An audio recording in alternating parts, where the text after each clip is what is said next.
Vitamin E के बारे में आज हम डिटेल में समझेंगे। विटामिन ई है क्या, विटामिन ई कैसे काम करता है, विटामिन ई क्यों जरूरी है, विटामिन ई के फायदे क्या हैं और विटामिन ई के नुकसान क्या हैं। आज के इस वीडियो में हम डिटेल में समझेंगे। और जो लोग बहुत बड़े बड़े क्लेम करते हैं कि इनसे बाल अच्छे हो जाते हैं, इससे स्किन अच्छी हो जाती है, तो आज उनके बारे में हम थोड़ा सा चर्चा करेंगे। चलिए समझते हैं विटामिन ई के फायदे और नुकसान के बारे में डिटेल में।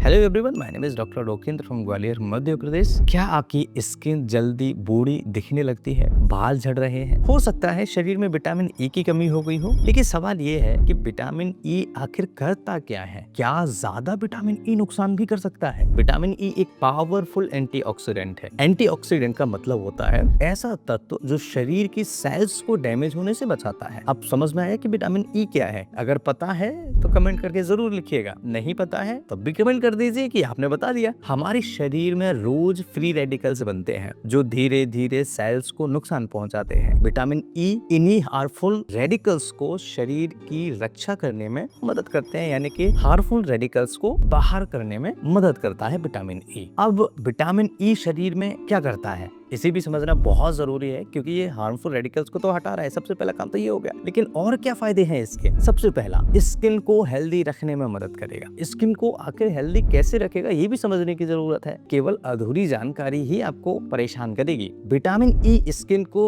मॉइस्चराइज्ड रखने में मदद करती है, यानी हल्की सी नम रखने में मदद करती है, ड्राई नहीं होने देती है। इसलिए बहुत सारे क्रीम्स में, सीरम्स में और ऑयल्स में विटामिन ई डाला जाता है। नंबर 2, बालों के लिए फायदेमंद है। कुछ लोगों को आपने सुना होगा इससे बाल काले हो जाएंगे, ऐसा हो जाएगा, वैसा हो जाएगा, लेकिन हकीकत क्या है समझिएगा। अगर बाल कमजोर हैं, ड्राई या टूटने लगे हों, तो विटामिन ई मदद कर सकता है, क्योंकि ये स्कैल्प सर्कुलेशन को सपोर्ट करता है। तो जब स्कैल्प सर्कुलेशन बढ़ेगा तो आपके बालों की क्वालिटी अच्छी होगी। क्या बेनिफिट होगा इससे? जब सर्कुलेशन बढ़ेगा तो हेयर ड्राइनेस कम होगा, हेयर रूट सपोर्ट होगा, स्कैल्प नरिशमेंट रहेगा। जो लोग आपको क्लेम कर रहे हैं कि हर तरह का हेयर फॉल विटामिन ई से ठीक हो जाएगा, वो कहीं ना कहीं थोड़ा गलत हो सकता है। तीसरा मेजर बेनिफिट, इम्यून सिस्टम को सपोर्ट करता है। बुजुर्गों में इसकी सही मात्रा शरीर की रक्षा क्षमता को बेहतर बनाए रखने में मदद करता है, यानी हमारे सीनियर सिटीजन्स, इनके लिए काफी ज्यादा विटामिन ई सही मात्रा में होना बहुत जरूरी है। चौथा फायदा, हार्ट हेल्थ में भूमिका निभाता है। कुछ स्टडीज में पाया गया है कि विटामिन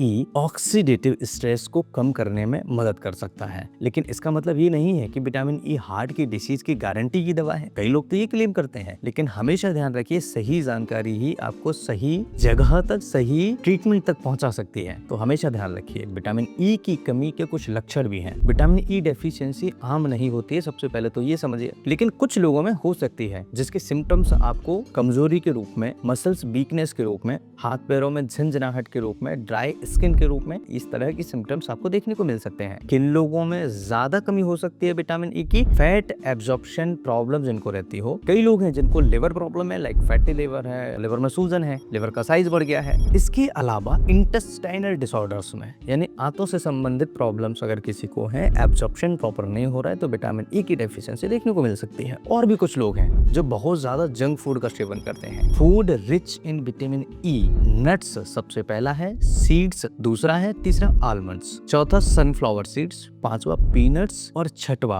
ऑयल्स। ऑयल्स में क्या क्या है? सनफ्लावर ऑयल्स हो सकता है, ऑलिव ऑयल हो सकता है। फ्रूट एंड वेजिटेबल्स की बात करें तो एवोकाडो, स्पिनच, ब्रोकली और भी कई सारे ग्रीन वेजिटेबल्स में काफी हद तक मात्रा में मिलता है। क्या विटामिन ई कैप्सूल रोज खाना चाहिए? ये सबसे बड़ा कंफ्यूजिंग वाला सवाल है। आजकल बहुत लोग बिना जरूरत के विटामिन ई कैप्सूल लेने लगते हैं, लेकिन जरूरी नहीं है कि हर व्यक्ति को सप्लीमेंट की जरूरत हो। अगर आपकी डाइट अच्छी है तो अक्सर शरीर को पर्याप्त मात्रा मिल जाती है, इसलिए हर किसी को विटामिन के कैप्सूल लेने की जरूरत नहीं होती। ज्यादा विटामिन ई लेने के नुकसान भी कुछ होते हैं। पॉसिबल साइड इफेक्ट्स में सबसे पहला, नोजिया हो सकता है, हेडेक हो सकता है, यानी सिर में दर्द हो सकता है, वीकनेस यानी कमजोरी हो सकती है, ब्लीडिंग रिस्क बढ़ना यानी कि खून निकलने की रिस्क बढ़ सकता है। इसलिए हाई डोज लंबे समय तक बिना मेडिकल एडवाइस न लें, अवॉइड करिए। जो फायदा आपको बताया जा रहा है हो सकता है कि उसका अपोजिट आपको हो जाए। और अगर आप में से किसी को नुकसान हुआ है तो मुझे कमेंट सेक्शन में जरूर बताइएगा। स्किन पर विटामिन ई कैप्सूल लगाने का सच क्या है, क्या आप जानते हैं? बहुत लोग विटामिन ई कैप्सूल तोड़कर सीधे चेहरे पर लगा लेते हैं। कुछ लोगों में इससे फायदा महसूस हो सकता सकता है, लेकिन हर स्किन टाइप पर सूट नहीं करता। उसके नुकसान देखने को मिल सकते हैं, जैसे पिंपल्स होना,